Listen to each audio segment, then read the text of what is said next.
Bismillahirrahmanirrahim. Assalamualaikum warahmatullahi wabarakatuh. Waalaikumsalam warahmatullahi wabarakatuh.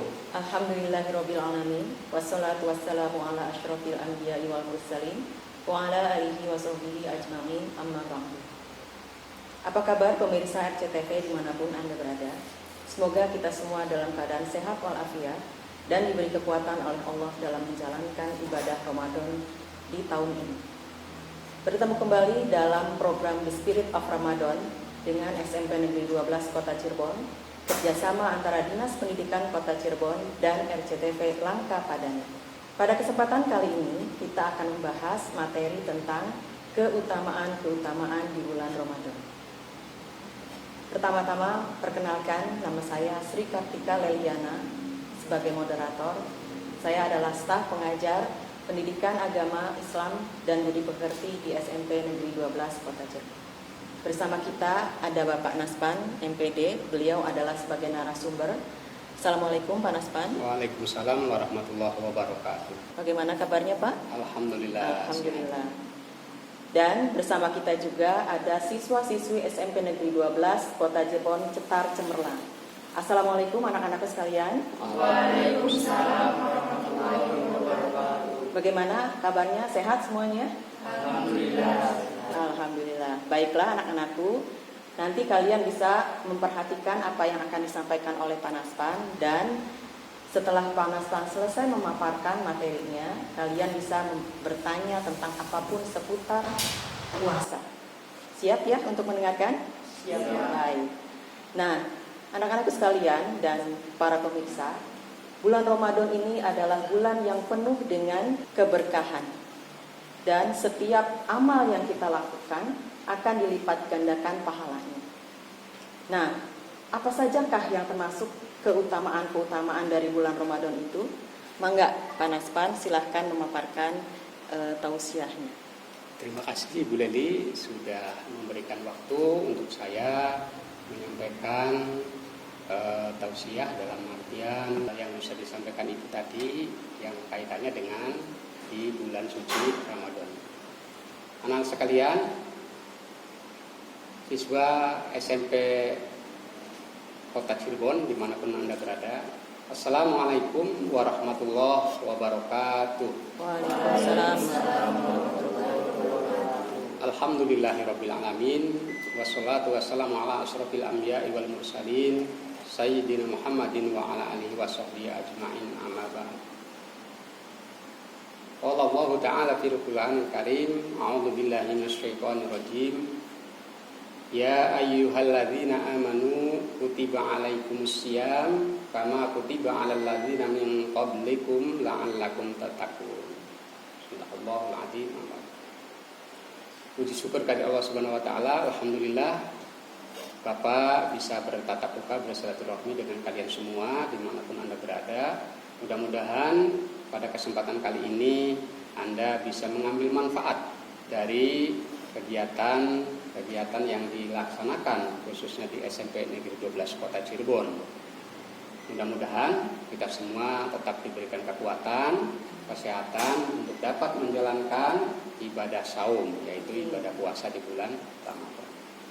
Anak sekalian yang Bapak cintai dan Bapak hormati, khususnya di SMP Negeri 12 dan umumnya dimanapun siswa-siswi berada, apa itu di rumah atau juga sedang bermain di sanak saudara atau juga ada kegiatan lain. Mudah-mudahan kita walaupun sekarang ini dibatasi dengan istilah pandemi, namun tidak ada salahnya kalian bisa mengikuti walaupun dengan jarak jauh seperti itu. Baik, pada kesempatan ini apa yang sudah disampaikan oleh Ibu moderator tadi ingin menyampaikan beberapa keutamaan-keutamaan yang ada di bulan Ramadan. Tadi sudah diungkapkan bahwa kalimat yang pertama atau ayat yang pertama itu dalam surat Al-Baqarah ayat 183 yang berbunyi, ya ayyuhalladzina amanu, hai orang-orang yang beriman, kutiba alaikumusiyam, berpuasalah kamu sebagaimana orang berpuasa orang seperti dahulu. Kemudian apa yang terakhir? Yang terakhir itu la'allakum tattaqun, yaitu untuk menjadi kita sebagai hamba Allah yang bertakwa. Seperti itu. Jadi ini perintahnya sudah jelas-jelas ya. Nah, di dalam melaksanakan ibadah puasa tentunya kita tidak hanya sekedar puasa saja, tapi harus mengerti, harus tahu apa sih makna yang terkandung di dalamnya. Yang tadi sudah disebutkan itu adalah ada keutamaan-keutamaan. Nah, keutamaan diantaranya banyak sekali sebenarnya, namun Bapak tidak akan menyampaikan begitu banyak. Bapak mengutip dari beberapa keutamaan saja. Satu contoh, kita di siang hari kalian melaksanakan ibadah sahur. Mudah-mudahan dari hari pertama sampai sekarang kalian belum batal ya puasanya ya. Insyaallah ya, masih belum batal ya. Allah mudah-mudahan memberikan kekuatan kepada kita semua agar puasa kitanya itu tetap menjalankan dengan full 1 bulan penuh. Seperti itu. Nah, salah satunya adalah di siang hari kita menjalankan ibadah saum atau puasa. Nah, di dalam ibadah puasa di siang hari ini sebenarnya memang sih tidak terlihat oleh kita, tapi kalau kita mengerti dan memahami keutamaannya, ada nilai-nilai yang terkandung apa sih di dalamnya ya. Nah, kemudian di malam harinya itu kita disibukkan dengan berbagai juga kegiatan ibadah. Seperti halnya yang wajib sudah jelas, sholat maghrib, sholat isya gitu ya. Kemudian dilanjut dengan kegiatan sunnahnya, yaitu dengan sholat tarawih. Nah, tidak hanya itu saja.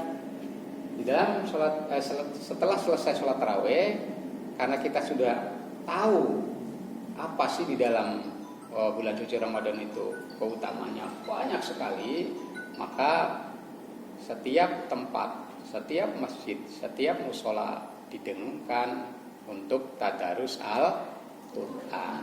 Nah, di dalam membaca Al-Quran atau melafalkan Al-Quran itu tidak hanya kita sekedar menghafal atau juga memperlancar, tapi di dalam tadi kaitannya dengan keutamaan-keutamaannya itu banyak sekali. Karena setiap satu huruf di dalam ayat Al-Quran itu bermanfaat atau dia bernilai atau ada pahalanya, ada nilai yang terkandung di dalamnya. Sehingga di sini kita seluruh dunia khususnya ini di bulan suci Ramadan ini semua mendengungkan ayat-ayat suci Al-Quran karena penuh dengan syarat keutamaan-keutamaan. Nah, keutamaan yang lain jangankan dalam artian kita siang hari itu melakukan aktivitas seperti umpamanya seperti sekarang ini kan sedang thalabul ilmi, artinya kita sedang menuntut ilmu. Waduh, luar biasa ini. Kalian punya niat dari rumah berangkat ke sini, kemudian sampai di sini kita mengikuti dengan baik, kemudian mendengarkannya dengan baik dan mendapatkan ilmu dengan baik, insya Allah Allah akan memberikan pahala yang dilipat gandakan. Itu ya. Nah, bagaimana kalau siang hari kita enggak, kemudian tidur saja umpamanya. Nah, di sini pun tetap Allah itu akan memberikan pahala kepada orang yang berpuasa walau dalam siang harinya itu tidur, tidak melakukan aktivitas. Mungkin yang lebih baik lagi adalah ia berpuasa, ia juga melakukan aktivitas. Nah, itu semakin banyak kita lakukan kegiatan tersebut, maka Allah pun akan banyak melipat gandakan. Seperti itu. Nah, kalau di siang hari sudah di malam hari sudah jelas. Ya, karena kita perintahkan bahwa kalau malam hari itu kan kita boleh makan dan minum. Ya, di samping juga pada saat azan maghrib kita membatalkan puasa dalam sehari tadi. Nah, mudah-mudahan Itu yang mungkin Bapak sampaikan pokoknya ya. Kemudian ada hal-hal lain barangkali. Nah, kegiatannya di masyarakat itu kan beda ya. Ada kegiatan-kegiatan yang mungkin memiliki nilai ibadah, ada ya. Salah satu contoh yang barangkali ini akan kita ketahui bersama, umumnya biasanya pada malam hari menjelang sahur itu ada sekelompok anak-anak muda atau juga pemuda yang suka membangunkan pada saat menjelang sahur. Nah, itu pun kalau diniati dengan niatan ibadah, insya Allah kegiatan yang kita lakukan bernilai, ada manfaat. Dan kalau sudah ada manfaat, Allah akan memberikan tentunya pahala bagi kita yang melakukan. Demikian Bu Leli yang Bapak sampaikan, barangkali ada yang kurang berkenan dari penyampaian Bapak ini. Maklum namanya juga manusia biasa, banyak kekurangan dan kealpaannya. Oleh karena itu saya secara pribadi menyampaikan permohonan maaf yang sebesar-besarnya kepada pemirsa semua yang berada yang ada di luar sana, bukan di SMP 12, khususnya yang ada di SMP Negeri 12 Kota Cirebon. Bapak mohonkan maaf yang sebesar-besarnya. Akhirul kalam, wabillahi taufiq wal hidayah.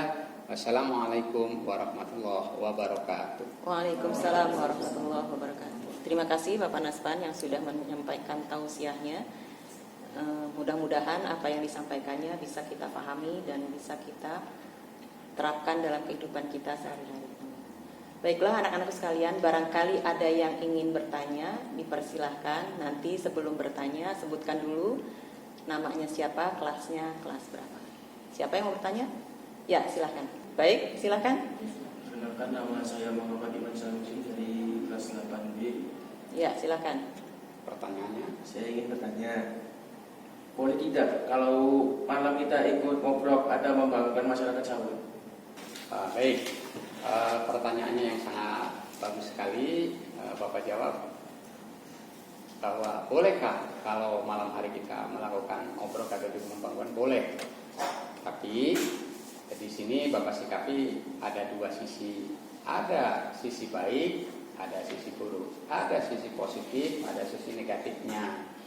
Nah, sisi positifnya kita bisa membangunkan masyarakat atau orang yang akan melakukan persiapan untuk sahur. Nah, namun sisi negatifnya, nah kalian yang melakukan ini bisa saja karena kita mulai terus ya dengan teman-teman sehingga pulang sampai rumah belum sempat sahur, ketiduran, akhirnya tidak sempat untuk sahur kitanya. Tuh ya, ini nilai-nilai yang negatifnya. Jadi kelemahannya kita di situ. Karena aduh ngantuk berat ini kita, tidur aja lah, tidur dulu, lah. Lama-lama tidurnya kebablasan, wayanya sahur yang lain udah beres, kalian tertidur nyenyak karena kecapean tadi dengan dari sejak mungkin sore sampai pagi, tengah malam, terus juga pagi persiapan seperti itu ya. Nah ini ya, jadi boleh dilakukan seperti itu, tapi dalam koridor yang kita bisa membatasi. Artinya di batas kita wajar ya, artinya wajar itu tidak melampaui batas ketentuan.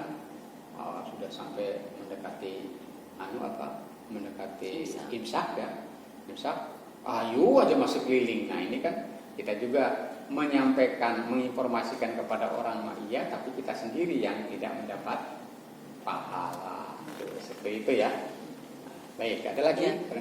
Sahur itu kan juga di dalam sahur ada keberkahannya Pak. Ya, itu jadi salah satunya. boleh puasa tidak sahur, tapi alangkah lebih baiknya jika sahur karena di dalam sahur itu ada keberkahan. Dan itu merupakan sebagai syarat ya.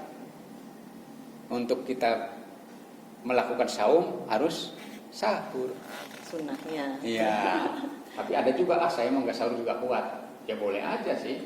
Ya, walaupun memang kalau Bapak mengutip seperti orang tua zaman dahulu, wis tenanglah, saya sih buat tirakat, buat nggak makan, nggak minum, biasanya kan gitu, nggak ini juga nggak apa-apa kuat.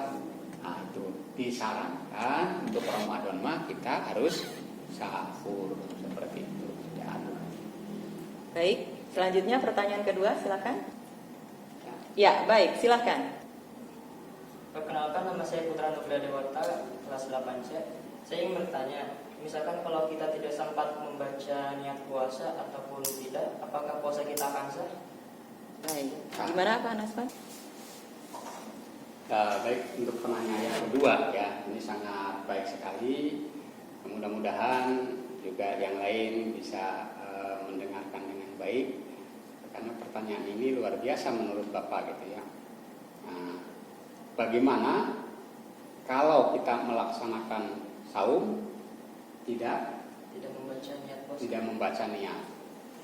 Ya, sebaiknya harus membaca niat, karena kita itu akan melaksanakan ibadah. Innama a'malu niat. Jadi segala sesuatu amalan ya harus dengan niat. Seperti contoh, tidak hanya puasa saja, sholat pun kita kan harus ada niat. Apakah sholat duhur umpamanya, atau sholat asar, atau sholat maghrib dan seterusnya.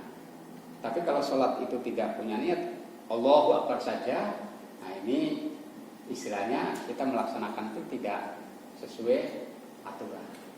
Ya, jadi karena walaupun sholat juga sholat apa nih? Ya betul, walaupun umpamanya sekarang duhur kita nggak baca niat, Allahu Akbar karena waktu duhur. Nah, tapi itu juga ada kekecualian. Sebab niat itu bisa diucapkan oleh lisan, ya Bu ya, Iya. atau bisa di dalam hati, kan seperti itu. Jadi tinggal bagaimana tergantung kita untuk melakukannya, ya. Dan saran, ya seperti yang sudah dilakukan oleh masyarakat, apalagi di kalangan NU, ya Nahdlatul Ulama, ya kita harus membaca nih. Yang sering kita dengar setelah selesai sholat tarawih biasanya, ya setelah doa dan sebagainya, baru itu diakhiri dengan baca nih niat. Coba niatnya hafal enggak kamu? Niat puasa. Ya, sok bacakan. Bismillahirrahmanirrahim.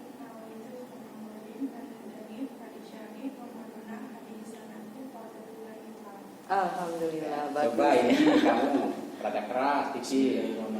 Nawaitu Soma'udin an ada ifar di syahri Ramadana di sanati fardhulillahi ta'ala. Iya, bagus sekali. Jadi apa yang tadi ditanyakan itu kita wajib membaca niat, ya, karena segala sesuatu amalan kita itu tergantung niat, kan gitu ya. Dengan niat, ya insya Allah akan mendapatkan nilai pahala seperti itu ya. Sudah niat umpamanya, tiba-tiba sakit, nah ini niatnya sudah puasa nih kita, ya insya Allah Allah Maha tahu ya. Oke, itu. Baiklah.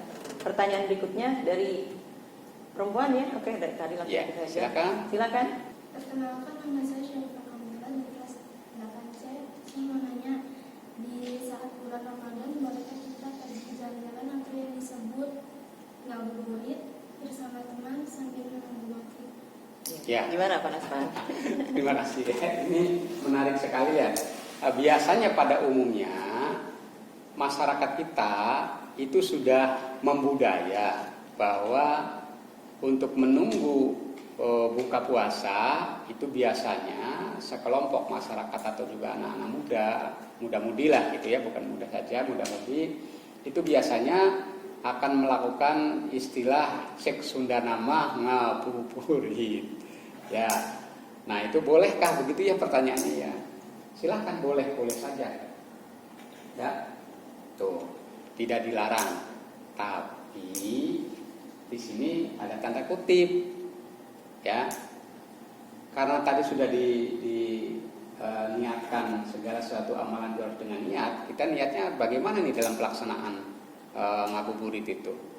Jangan sampai ngabuburitnya itu kita merusak nilai-nilai puasa. Contoh, kalian semua yang hadir di sini, yuk ngabuburit. Wah, berenyeng kemana? Apakah itu ke mana ya di sini yang ada Taman Keramat umpamanya di Kalijaga umpamanya, atau juga di Cirebon Girang umpamanya. Dalam perjalanan bukan malah tujuan ngabuburit tapi ngobrolkan orang lain, memberi bercanda tapi ngomongkan orang lain. Nah ini tanpa kita sadari obrolan-obrolan yang semacam itu, kita tidak terasa kalau puasa kita itu dirusak oleh perbuatan kita, walaupun kita niatnya betul itu untuk ngabuburit, ya. Nah, tapi kalau ngabuburitnya yang mungkin ini dilakukan dengan hal-hal yang mungkin sangat positif, itu luar biasa seperti bercanda. Contoh, ayo kita ngabuburit di mana? Kamu sekolah saja ya, yuk bareng nih. Kemudian sampai di sana, ya karena kita udah tahu kan gitu, yuk kita ambil wudhu, kemudian ngambil Al-Quran. Yuk kita baca Al-Quran sedapatnya. Apakah itu satu ayat, apakah 2 ayat, atau juga satu lengkap surat tadi yang umpamanya Al-Fatihah atau Ikhlas atau Falaq, Nas, silahkan. Nah itu berarti nilai ibadah ngabuburitnya itu lebih besar. Seperti itu ya. Karena ini kita kebanyakannya masyarakat kita itu asal seneng ngabuburit, ayo dalam perjalanan seperti itu, ngobrol ngalor ngidul kan, akhirnya ngobrolkan si anu begini, si ini begini, iya itu mana. Nah ini akhirnya mengobrolkan orang lain. Nah tidak kita pikirkan bahwa dengan obrolan tadi nilai ibadahnya itu rusak. Bukan puasanya batal, tidak, puasa mah nggak batal, tapi nilai ibadah dari puasa tadi akan sia-sia. Tuh, seperti itu ya. Di waktu menjelang berbuka juga dianjurkan kita untuk banyak berdoa ya Pak ya. Betul. Jadi kita kan tujuannya ngabuburit. Setelah selesai ngabuburit dalam hal yang positif ya tadi, kita kan juga menunggu waktu berbuka puasa. Nah itu silakan kalian lakukan ya untuk berdoa. Karena di dalam berdoa menjelang buka puasa berdasarkan riwayat itu sangat mustajabah. Artinya mudah dikabul lah gitu, mudah diijabah oleh Allah Subhanahu wa taala. Tuh seperti itu ya. Jadi banyak hal sebenarnya yang kita lakukan.